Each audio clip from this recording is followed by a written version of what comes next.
that don't know, which I assume would be pretty much all of you, it was my birthday recently, and a fellow YouTuber, Bornsurvivor123, my chum Thomas, he sent me something. I sent him something for his birthday just about a week before, so that, by the way, his was like, well, mine's February 16th, his was the week before, so, you know, look at his videos from around that time and you'll see what I sent him. But he sent me a note. Let's read this.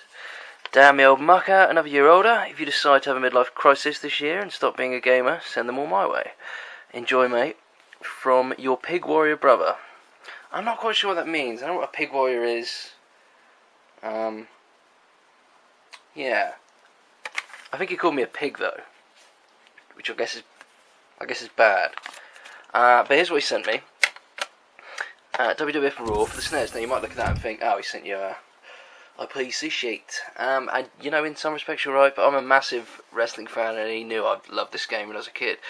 So he sent me this out of the goodness of his heart. His friend actually gave him a bunch of N64 games and SNES games, and this was one of them. Like I say, he was kind enough to give this one to me, even though he is a collector and, like me, pretty much wants anything he can get his hands on, so I do appreciate that.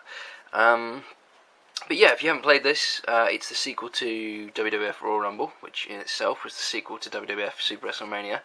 Simple games, decent mechanics. I mean, Raw's probably the best one. All they did was expand the moveset a little bit. You know, you get the Royal Rumble match, you get the steel chairs. It's pretty basic, but I think you can have up to 6 characters in the ring at once, which is quite unique for a SNES game. So it made for a good sort of Rumble. And yeah, I mean, it was just a solid WWF title back in the day. And I say that because a lot of the titles that came out, like the ones on the NES, were almost just fucking unplayable. So by sheer comparison, this is great.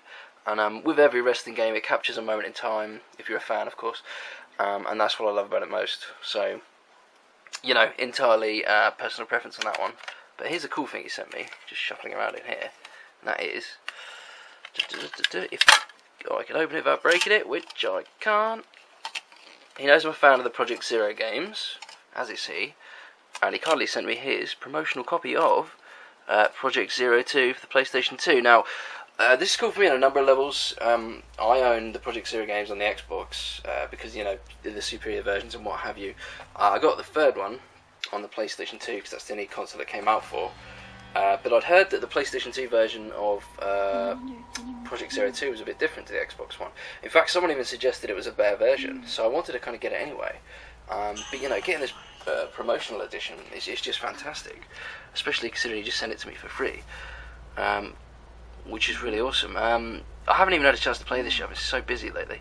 But these promo copies fascinate me. What they are, if you don't know, is just literally what members of the press are sent to review games. So, you know, I guess people who work for OXM or whatever decide that a couple of months down the line they don't really need a promo disc anymore, so they just flog it on eBay. And ultimately someone like myself or Tom ends up with them. So that's kind of cool. But I look forward to popping that in and giving it a go. But yeah, so that was what our friend Thomas kindly sent me. So thank you, good sir. And as always, there'll be a new video, hopefully shortly. 5, 4, 7.